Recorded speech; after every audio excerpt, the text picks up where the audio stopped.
Akaseera kano kabeera ka alipoota ya mbeera budde okuva mu kitongole ky'eggwanga kivunaanyizibwako bya mbeera z'obudde omwajuze Kituusa Mohammed. Ekifaananyi kikubiddwa Ssemugenzi kitulaga nga omukuubo gw'enkuba gusenvudde ne gusimba makkati ga Ssemazinga Africa era ekyo kiviirako enkuba okutonnya mu bitundu by'eggwanga eby'enjawulo. Era bwe tugezaako ne tulaba ate ku mbeera y'obudde mu biseera eby'okumakya mu masekkati awo tusuubirawo enkuba okutonnya so ng'ate era ssaako n'eri ebuvanjuba ne wajja kubaayo olwandagirize wabula ate so ng'ate eri ebugwanjuba wotusuubira omusana okwakanga kukubakubamu.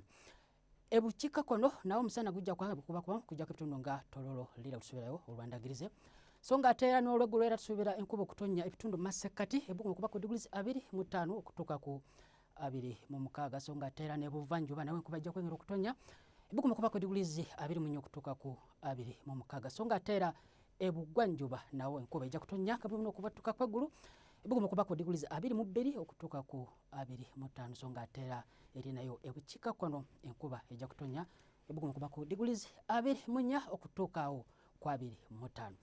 Bwe tugezaako ne tulaba ate ku mbeera y'obudde tusuubira omusana okwaka mu kibuga London ebugumu okuba ku diguli 24 so ng'ate e Cairo omusana okwemamala okutuuka ku diguli 34. Tweyanza kubeerako naawe mbeera bulungi weraba.